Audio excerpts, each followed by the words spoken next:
যার ঘরটা পুরো দিচ্ছেন গত পরশুদিন, তার কেমন লাগতেছে স্বাধীন হওয়ার পর? স্বৈরাচার নাই, তারপরেও আমার আগুন, আমার কিচ্ছু নাই, আমি নিঃস্ব হয়ে যেতেছি। এটা দায়ভার কে নিবে বলেন? আপনারা যদি লং মার্চে এত লোক না আসতেন, শেখ হাসিনা আজকে পালাইতো না।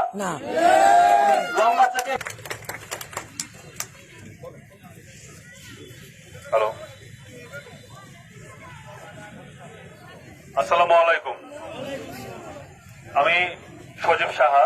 এখানে যদি কোনো হিন্দু ভাই থেকে থাকেন তাকে নমস্কার। আমি একজন হিন্দু।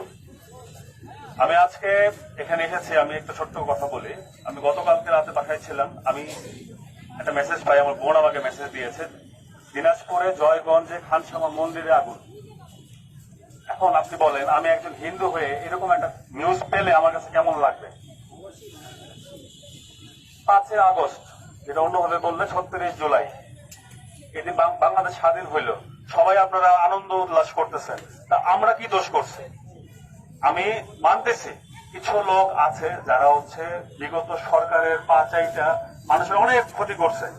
আপনি তাকে শাস্তি দিবেন, ভালো কথা, তাকে আইনের আওতায় আনার চেষ্টা করেন। যদি নিজেকে আটকে রাখতে না পারেন, তাহলে চেষ্টা করেন যেন এই আগুনটা পাশের বাড়িতে যেন না যায়।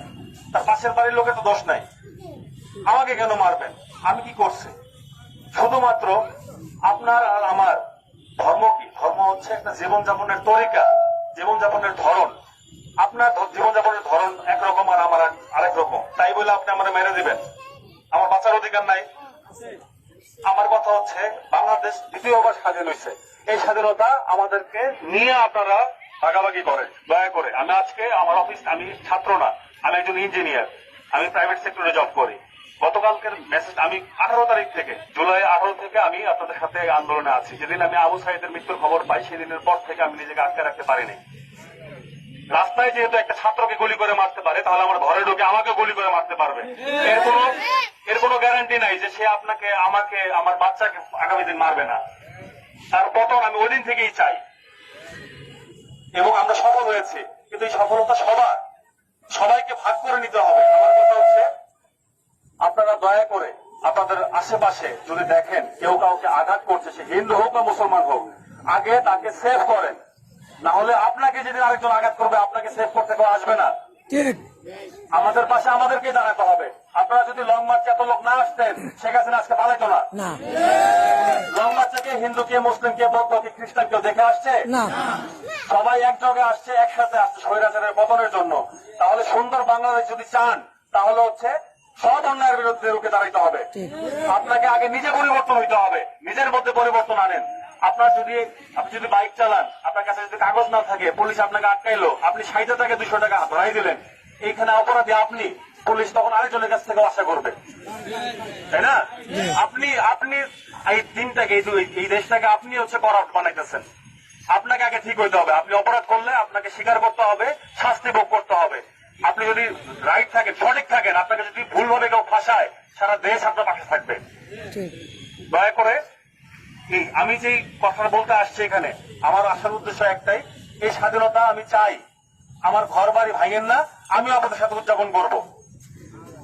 আমাকে মানুষ মনে করেন, আমি হিন্দু না বৌদ্ধ, এটা দিয়ে আমাকে বিচার করেন না, দয়া করে। এখন পর্যন্ত স্বাধীন হওয়ার পরে স্বাধীনতা উদযাপন করতে পারতেছি না। আপনারা বুঝেন কতটুকু কষ্ট লাগতেছে? যার ঘরটা পুরো দিচ্ছেন গত পরশুদিন, তার কেমন লাগতেছে স্বাধীন হওয়ার পর? স্বৈরাচার নাই, তারপরেও আমার আগুন, আমার কিচ্ছু নাই, আমি নিঃস্ব হয়ে যেতেছি। এটা দায়ভার কে নিবে বলেন? এখন কি এটা চাপাই দিতে পারবেন? জামাত শিবির স্বৈরাচার, আওয়ামী লীগ করছে বলে চালাই দিবেন? কেন? আপনারা কেন আসেন না সামনে বাঁচাইতে? মনে রাখবেন, আপনি বাঁচতে যাবেন, আপনার ঘরে চলে এসে বাঁচাবে। আপনি যাবেন না, আপনার মৃত্যুতে কেউ আফসোস করবে না, আলহামদুলিল্লাহ বলবে, যেটা আমরা দেখে আসছি, এই দেশ আমরা দেখে আসছি। আমার অনুরোধ একটাই, দয়া করে আমাদেরকে আপনাদের সাথে এই স্বাধীনতার উল্লাসে সমবেত করুন, আমাদেরকে মিশতে দেন আপনাদের সাথে। ধন্যবাদ ভাই। আরেকটা মেসেজ দিতে চাই আমি, বৈষম্য বিরোধী ছাত্র আন্দোলন থেকে। ভাই যেটা বললো, স্বাধীনতা কারোর বাপের না, কারোর একার না, এখানে সবাই মিলে আমরা স্বাধীনতা করছি। এইখানে পুলিশের কারণে, পুলিশের দাবর কারণে আমরা থাকতে পারি নাই। আমরা এখান থেকে পলাইছি ডিএমসি থেকে দাবড়াইতেছি, আবার আসছি শহীদ মিনারে। এইভাবে করে একবার শহীদ মিনার, একবার ডিএমসি, একবার শহীদ মিনার, একবার ডিএমসি।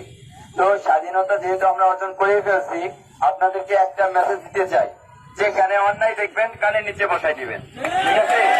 যেখানে অন্যায় দেখবেন কানের নিচে বসে দেবেন। সরকারি ট্যাক্স বাদে কোন পুলিশ হোক, যেই হোক না কেন, বাংলাদেশের যেই হোক, কোন ছাত্র যদি টাকা চায় ওর কানের নিচে বসাই দিবেন। কেন টাকা দিব তোকে?